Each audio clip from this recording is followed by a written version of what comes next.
So the actual name of Iran is Iran, and what people call Iraq is actually Iraq.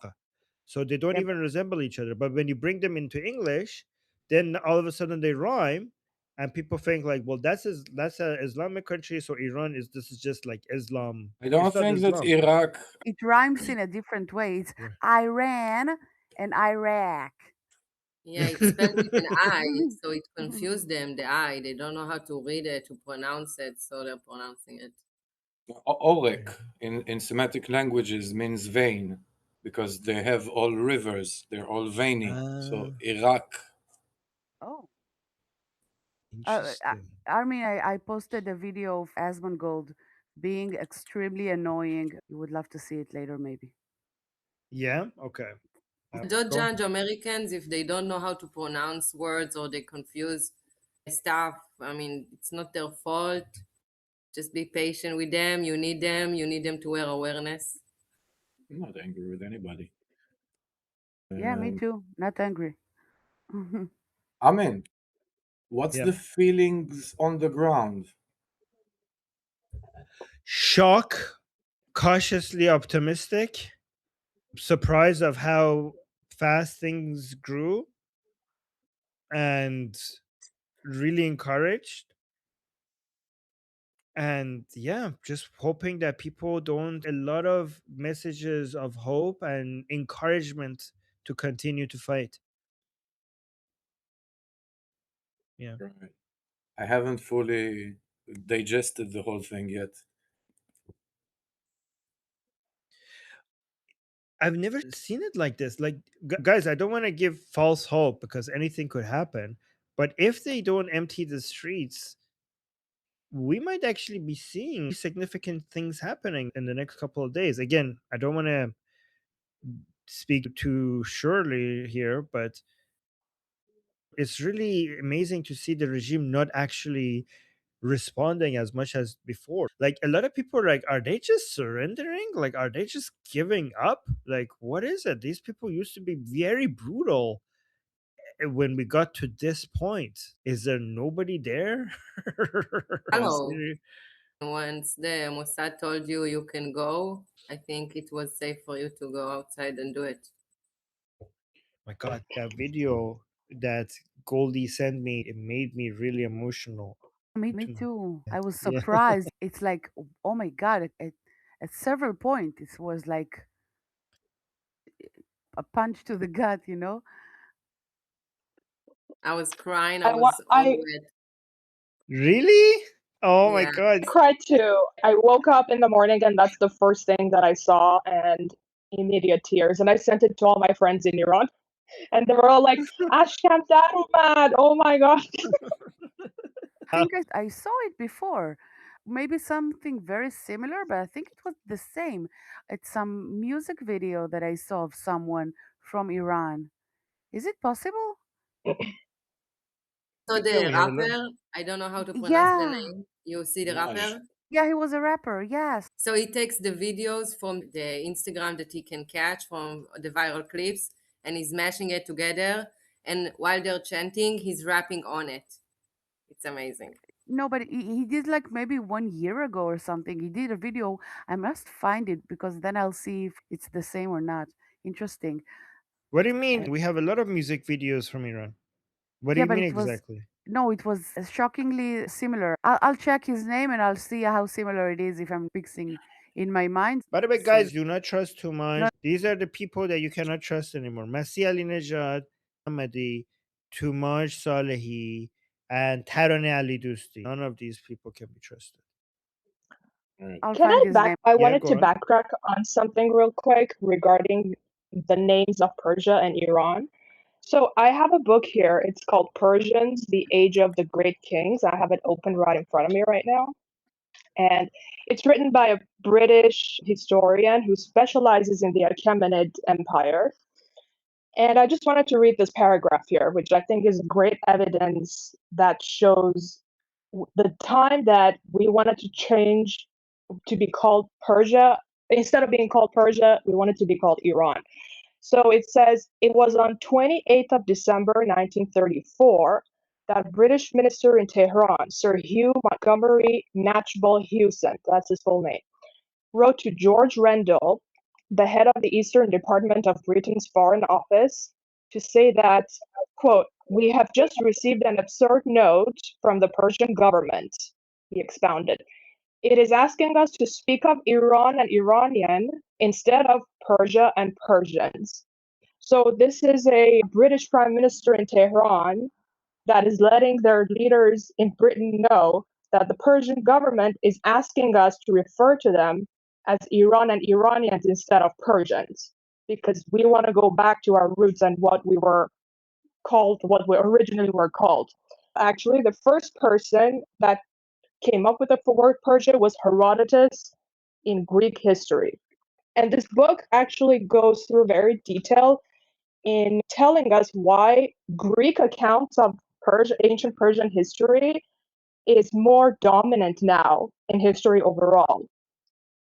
It's because everything that we know about Iran, about ancient Iran, is mostly from Greek accounts. So just wanted to read that here because I think this is a great evidence to show that we were the ones that want to be referred to Iran as and Iranians. That's a very good piece of evidence. Thank you for sharing that. I mean, I wanted to say something about what's happening right now in Iran. I don't want to be the party pooper in the group, but in Israel, we have a thing that we do also in the military. It's like a game. It's called Ifcha Mistabra. It means that I am taking under consideration all of the things that might go horribly Wrong. bad. And I'm saying to myself, okay, people are saying that it's weird that they didn't cut the internet. And I don't want to develop the conspiracy. I'm just inviting you into a little mind experiment that I have. And the internet and the connection should have been down, and it's not. And the riot police should fight and shoot people in the eyes like they used to, and they're not. And it's weird. So maybe there's a mole in the resistance that they are trying to push. Is it possible? How? Maybe the IRGC has a mole in the resistance in order to bypass. But that would only be useful if we had like a central figure inside, like we had a centralized operational coordinated team of leaders. Like what would the mole do when everything is happening organically from all over the world? Like who are you going to spy on? We don't have any like specific You ground don't leaders spy because it's your guy. You will inject him to do what exactly though? to be part of the day after process. But the day after process, like your activity in the streets is not going to determine at all that whether you're going to be only Prince Reza Pahlavi No, and you're his team. fixated to the term mole, not mole. But do you think it's an endeavor that they might No. push? No, because we have good filters on who, like we have a good system in deciding who should be with us and who shouldn't be with us. It's not going to be based on how much street activity you have had.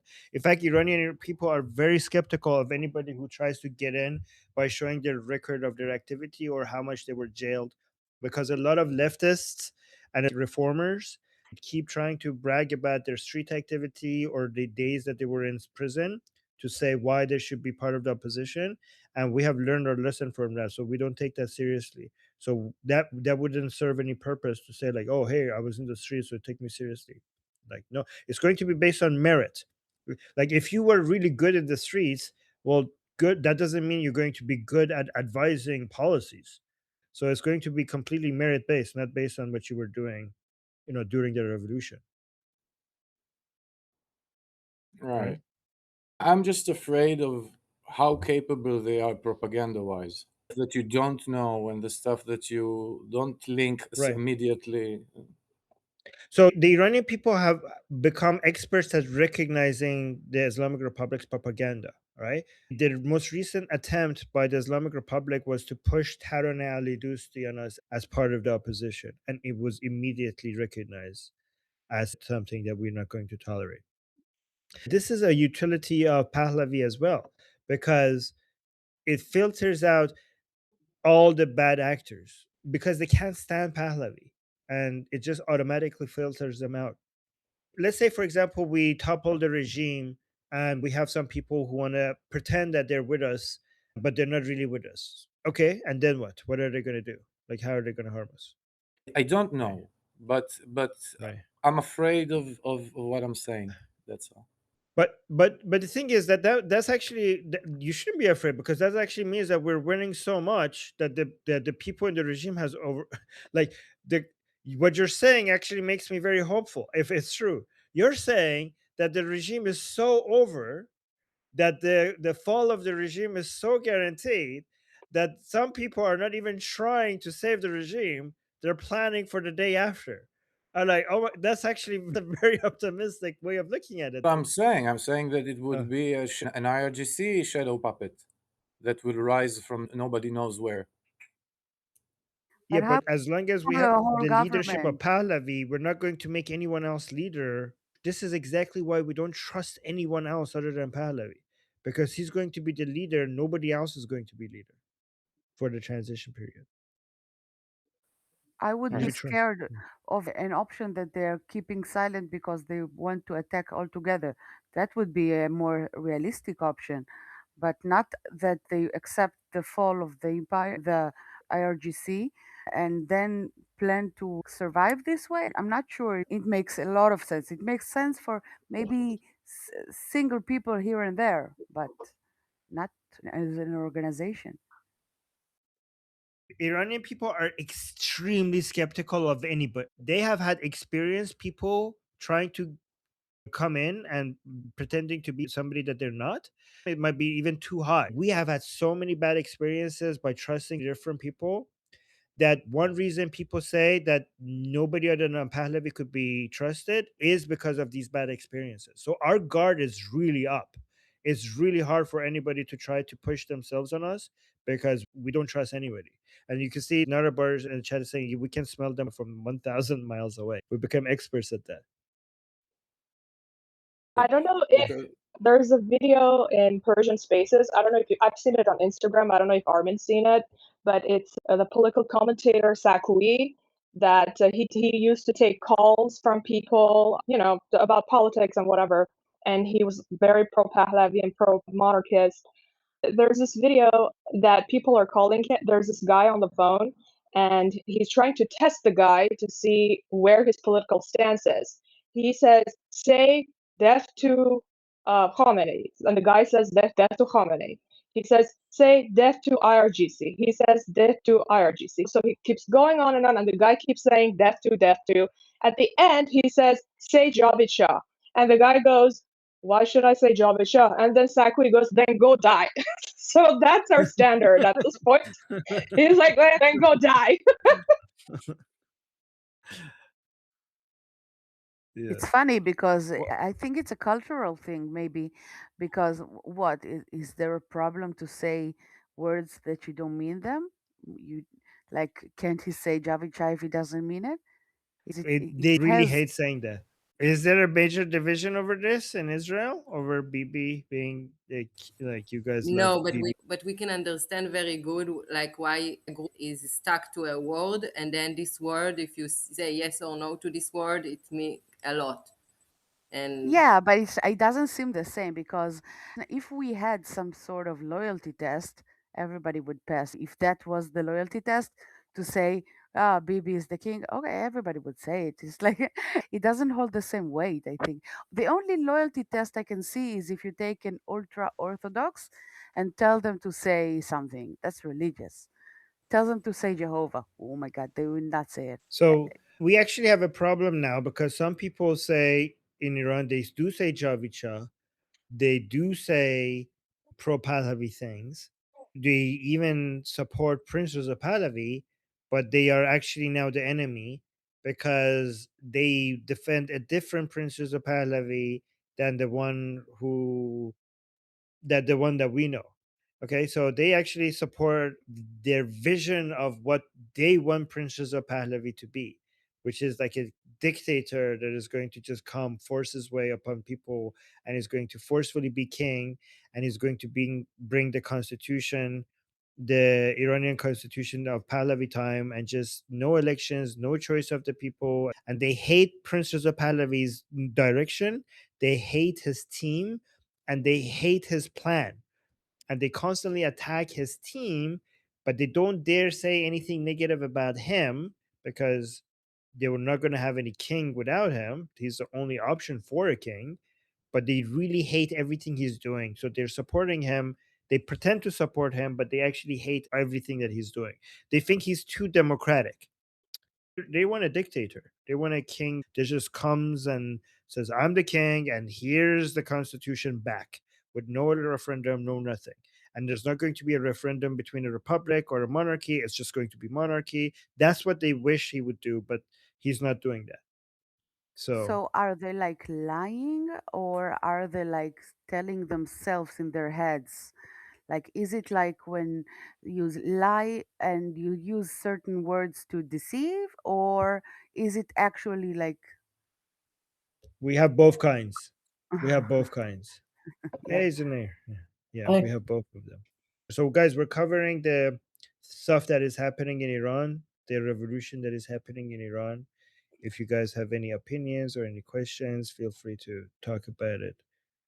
Any questions, any opinions? It was rather conspiratorial. I was afraid to ask it, actually, not to look crazy. No, don't. But No, it wasn't. It's actually very on point. So it's actually something that if you if you are involved in Iranian politics, you could see that actually it's a major concern, but something that we are very aware of. Like we have actually been dealing with this for the past 3 years. We've been going through people who want to get in. We had tests. We had so originally we had the Qasem test. Qasim check. We called it Qasim check. So we before we trusted anybody, we would ask them what they think about Qasim Soleimani, right? That was our check. And then eventually that check was not very useful anymore. So we had a Pahlavi check. And then eventually we had an Israel check. Israel check. And that was a very good check for a while. Like that was a really good test because people who were part of the 57 mindset, as we call them, which is basically the ideology of the Islamic Revolution, even when they lie, they could not bring themselves to say like, "Oh yeah, I love Israel." They were like, "Oh, what do you think about Israel?" They couldn't just say like, "Oh, I love Israel." They were like, "Fuck it, it's not worth it. Fuck Israel." Right? So it was a really good test, but eventually that was not good enough either. So we had to keep changing it. And we had to go look at their records, see if they had posted ever anything about Pahlavi. The Pahlavi check and the Israel check was very useful for a long time. Anybody, this, by the way, think about how Iranians are close to Israel. When they want to see who they can trust, they go look at their record about Israel. So we Iranians don't trust anybody who's anti-Israeli. that's how that's how pro-Israeli we are. This is the most surprising, for the other parts of the world that are not really into all of this on a daily basis. I think this is the most shocking point that you can Yeah, make.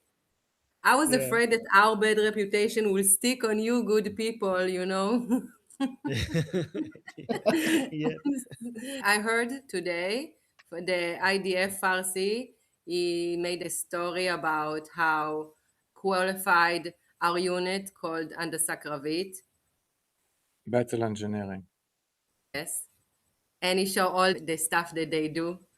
And it looks very impressive. Don't worry, it's not just quiet for no reason. We are here, not just the Mossad.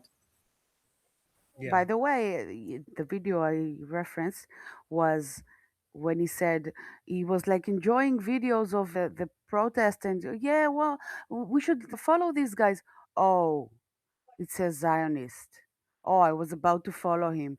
Guys, it's really not helping the cause that all these Zionist accounts are like talking about Iran protests.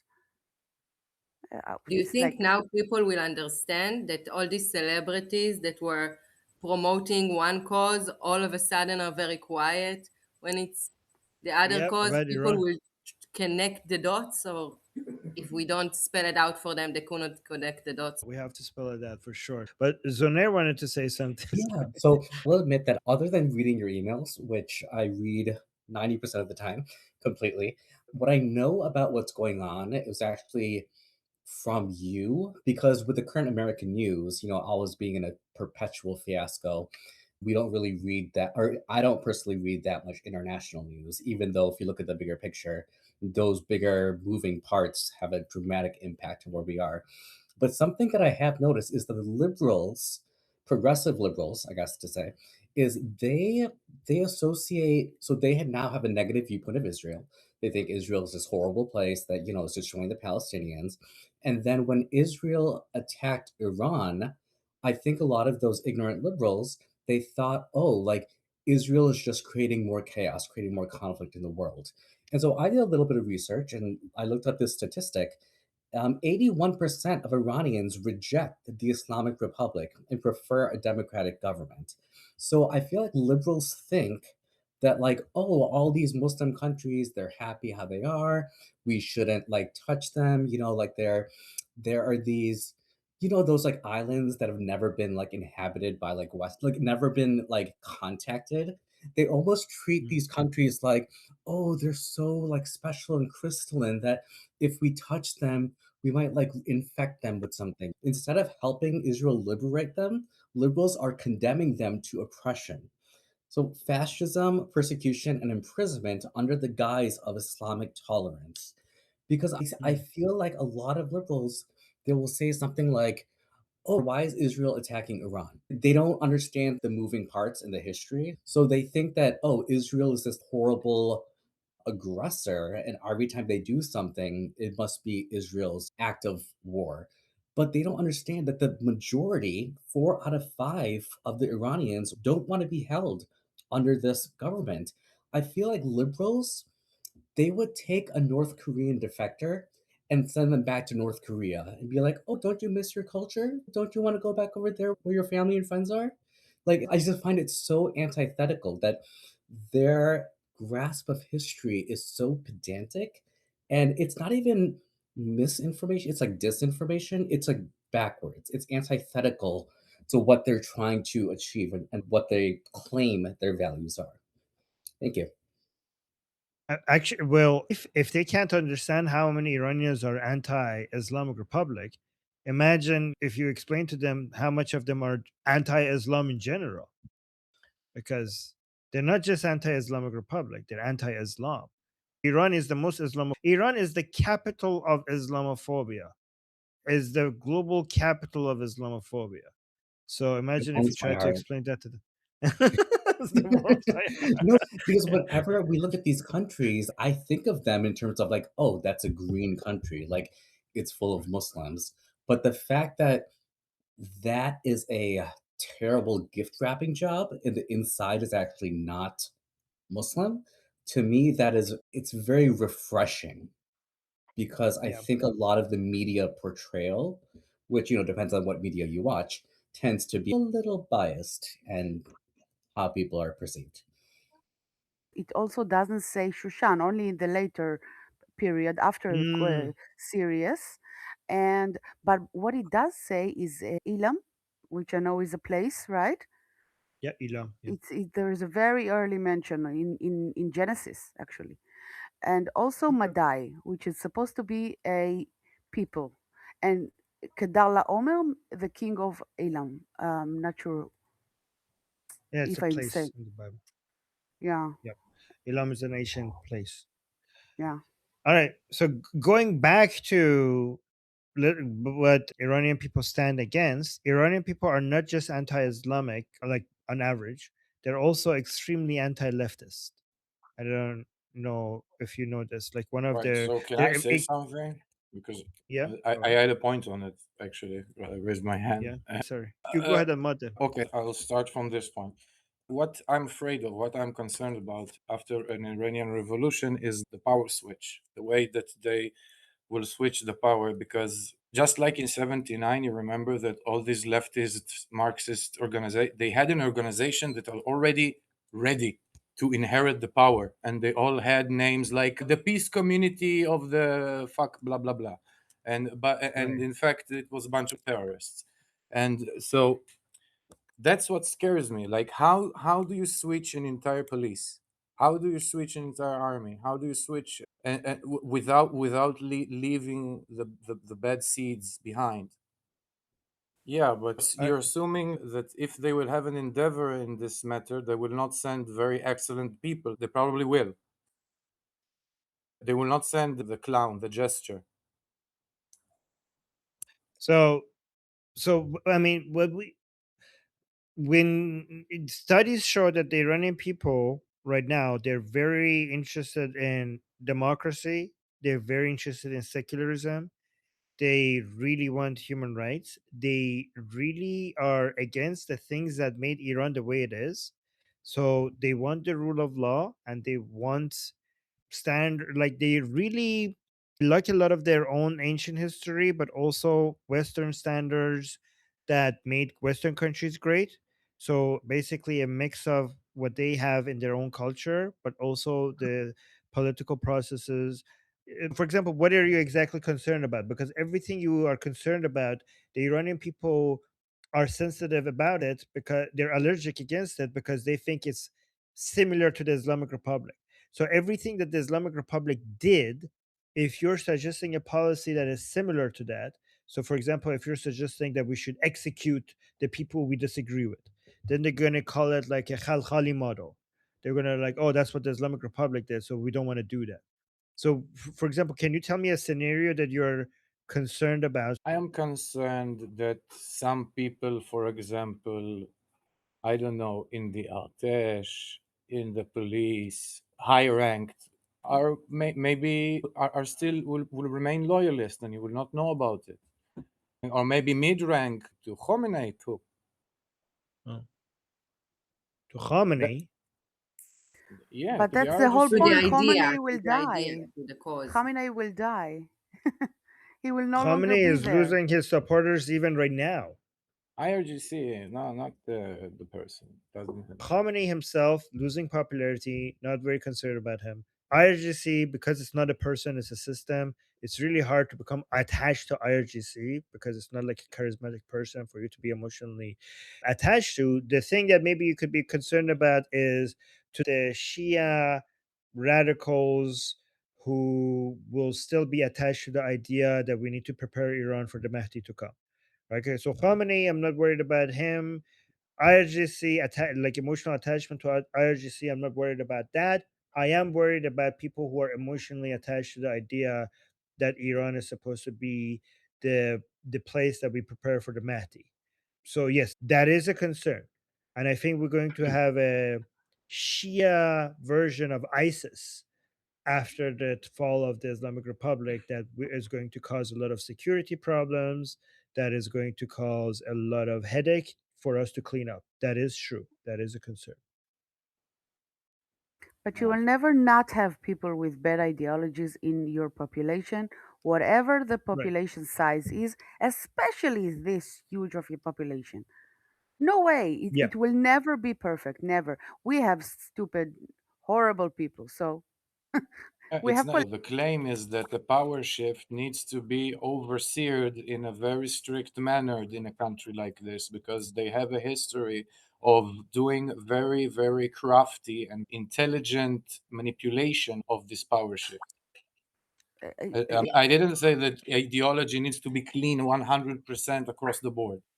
I say. I think once an organization, a government breaks down, becomes once the point is reached where it's actually breaking down, people cannot stay loyal to something that is not there anymore.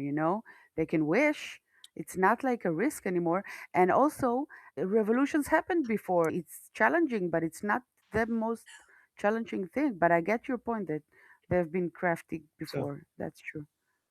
the problem is that they don't have to be that high in percentage to cause a lot of problems. So again, we're talking about a population of 90 million Iranians, right?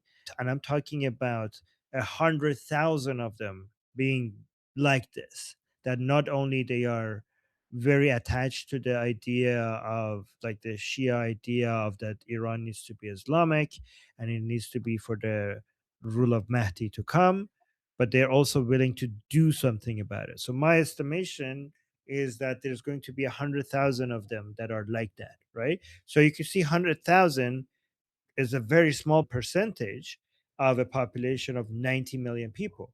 We also have to remember that ISIS, at its peak, was 40,000 people, and it caused all of that headache with 40,000 people at its peak. So this is why this is a concern. We shouldn't take it lightly, but I think that we need to have a really strong military. We need to have a very strong police force. We need to have a very strong intelligence operations that could find these people, identify them, neutralize them, stop their plans before they happen. Hopefully, we could go back to working with Mossad. I think a lot of these problems could be solved if we just allow Mossad into Iran to assist with these operations with us. I think identifying these people and removing the threat will be a lot easier once Mossad is welcomed into Iran.